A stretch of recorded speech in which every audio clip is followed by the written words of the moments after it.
Hi, Sid Dobrin here with Inventive Fishing, and I've been thinking about everything that's been happening in the past few weeks revolving around the proposed changes to the Magnuson-Stevens Act and next week's important House vote to approve those changes. You know, the primary law in the United States for governing fisheries management. Wait, what? You haven't been paying attention to what's going on with fisheries management? Look, if you're a recreational saltwater angler, you need to be paying attention right now. Stuff's happening that will affect your angling rights. Okay, quick history. Let's get all caught up. But I'm going to keep it brief because there's a lot of details here that I just don't have the time to get into before we get to the key point of this video.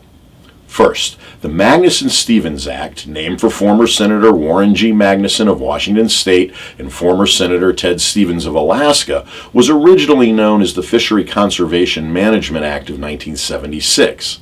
The Act's been revised a handful of times, most notably in '96 and then again in '06 and '07. Most of these revisions have occurred to answer concerns about overfishing. The 2007 version addressed 7 key purposes: acting to conserve fishery resources, supporting enforcement of international fishing agreements, promoting fishing in line with conservation principles, providing for the implementation of fishery management plans, FMPs, which achieve optimal yields, establishing regional fishery management councils to steward fishery resources through the preparation, monitoring, and revising of plans which A, enable stakeholders to participate in the administration of fisheries, and B, to consider social and economic needs of states. 6. Developing underutilized fisheries. 7. Protecting essential fishing habitats. So basically the MSA is the piece of legislation that establishes fishery policies, and up until very recently these policies were primarily influenced by and designed to support the commercial fishing industry. Just after the publication of the Morris-Deal Commission's report, A Vision for Managing America's Saltwater Recreational Fisheries, Alaska Congressman Don Young introduced a bill to reauthorize the MSA.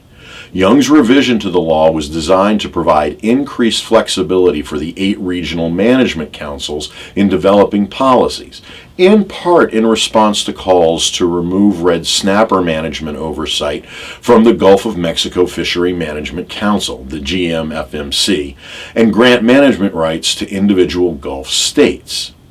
The original MSA specified the need to base policy about harvest limits on scientific evidence in order to end overfishing and rebuild fish stocks.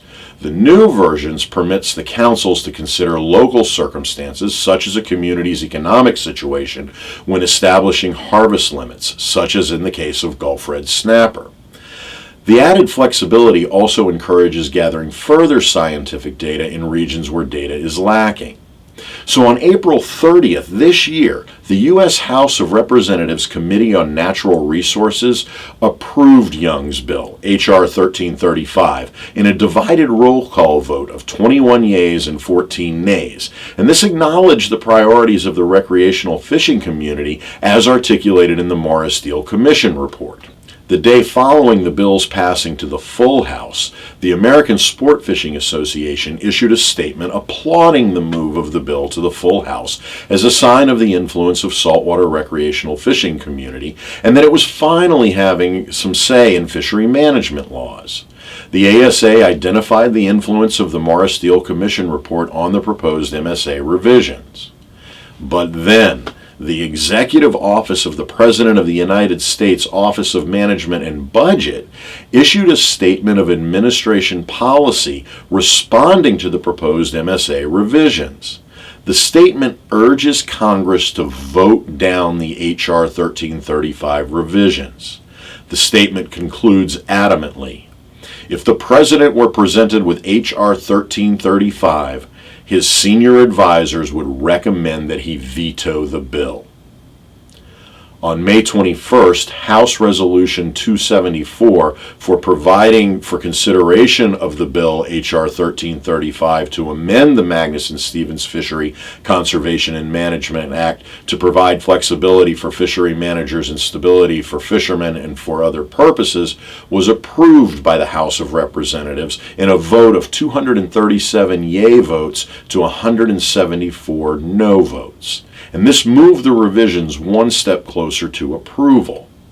The next day, after the House approved to move to a full vote, that's 3 days following the administrative statement was made public, the Pew Charitable Trust U.S. Oceans Conservation began denouncing the revisions to the MSA as ignoring the achievements of the Act in prior years, claiming that the revisions moved fisheries management in the wrong direction.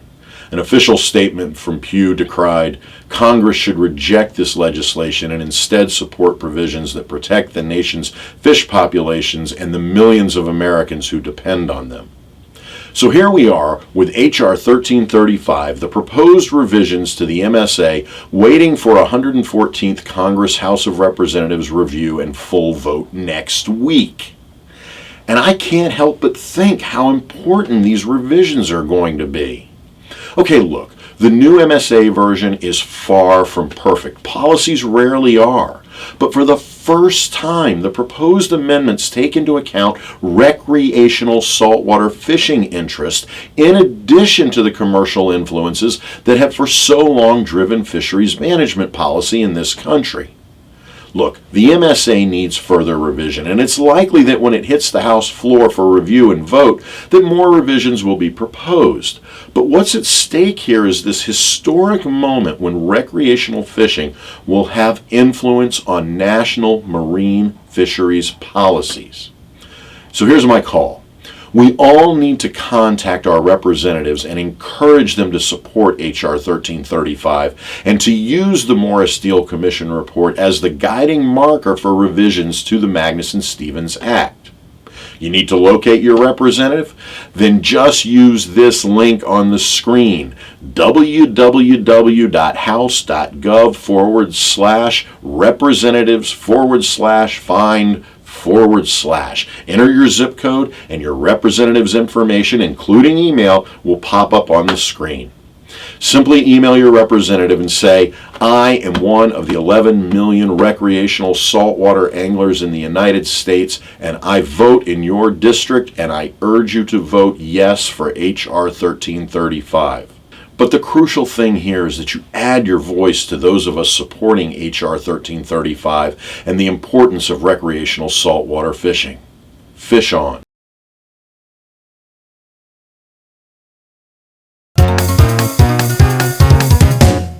Can't.